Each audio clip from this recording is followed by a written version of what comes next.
శ్రీ విఘ్నేశాయ నమః, శ్రీరామాయ నమః, శ్రీ హనుమతే నమః. భక్తి ప్రేక్షకులకు స్వాగతం. కార్యసిద్ధిలో శివానుగ్రహ సిద్ధి, శివుని యొక్క అనుగ్రహాన్ని పొందితే మనకి సమస్తము చేకూరుతుంది అని చెప్పబడ్డది. ఆయన దయ వల్ల ఐహిక పారమార్థిక ప్రయోజనాలన్నింటినీ కూడా సాధించుకోగలుగుతాం. ఎలా ఆయన్ని ఉపాసించాలి, ఎలా ఆరాధించాలి అంటే శివోభూత్వా శివం యజేత్ అన్నారు. ఎవరైనా శివుని పూజించాలి అంటే ముందు తాము శివునిగా కావాలి అని చెప్పారు. తాము శివునిగా కావాలి అంటే ఏమిటి? దేవోభూత్వా దేవం యజేత. ఏ దేవుని ఆరాధిస్తున్నామో ఆ దేవుని మయంగా మనల్ని మనం సిద్ధం చేసుకోవాలి. పరమశివుణ్ణి ఆరాధించదలుచుకున్నప్పుడు ఆయనకి ఇష్టమైనటువంటి విభూతిని ధరించాలి. విభూతిర్భూతిరైశ్వర్యం అణిమాదికమస్తథ అని చెప్పి ఆయన భస్మదగ్ధ కళేబరుడు. ఆయన శరీరం అంతా విభూతి ధరిస్తాడు. అలా మనం విభూతి ధరించేటట్లయితే ఆయన పరమానంద భరితుడవుతాడు. ఆయనకి ఇష్టమైనటువంటి ద్రవ్యం విభూతి. ఆ విభూతిని త్రియక్పుండ్రములు అని అంటారు. అంటే పక్కగా ధరించేది. వైష్ణవ నామము నిలువుగా పెట్టుకుంటాం. శివుని యొక్క విభూతి రేఖలు అడ్డంగా పెట్టుకుంటాం.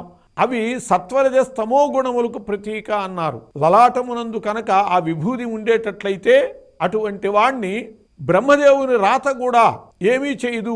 ఈ విభూతి రాసుకుంటే మనము బ్రహ్మదేవుని యొక్క చెడు రాత ఏదైనా మన నుదుట ఉంటే అదంతా తుడుచుకుపోతుంది అని చెప్పారు. అటువంటి విభూతిని ధరించటము పరమశివుని యొక్క అనుగ్రహాన్ని పొందటానికి హేతు అవుతుంది. అంతేకాదు అది మనకి చాలా ఆరోగ్యకరమైనటువంటిది కూడా. 12 స్థావరాలలో మనం విభూతిని ధరిస్తాం. ఈ 12 స్థావరాలు కూడా నాడి అందేటటువంటి చోట్లు. మన శరీరంలో ఉష్ణము వల్ల కానీ ఏ దోషం వల్ల కానీ రుగ్మతలు ఏర్పడకుండా చేయటానికి కూడా మనం ధరించేటటువంటి విభూతి ఉపయోగపడుతుంది. విభూతిని ఎక్కడ ధరిస్తాము? తడిపి ధరించాలి. ఆ విభూతిని చేతిలో వేసుకుని ఓం నమశివాయ అని చెప్పి నీళ్లతో తడిపినటువంటి ఆ విభూతిలో ఓం నమశివాయ అని చెప్పి రాసి దాన్ని తీసుకుని ఉంగరపు వేలు మధ్యవేలు ఈ 2 వేళ్లతో ఎడమ నుంచి కుడికి 2 రేఖలు గీయాలి. మధ్యలో ఖాళీ ఉంచుతూ పైన మధ్యవేలు కింద ఉంగరపు వేలుతో 2 రేఖలు గీయాలి. మధ్యలో బొటన వ్రేలుతో మధ్యగీత గీయాలి. అలా విభూతి ధారణ చెయ్యాలి. ఆ విభూతి మన కనుకొనలకి దాటిపోకూడదు. అది ప్రమాదకరమైనటువంటిదే.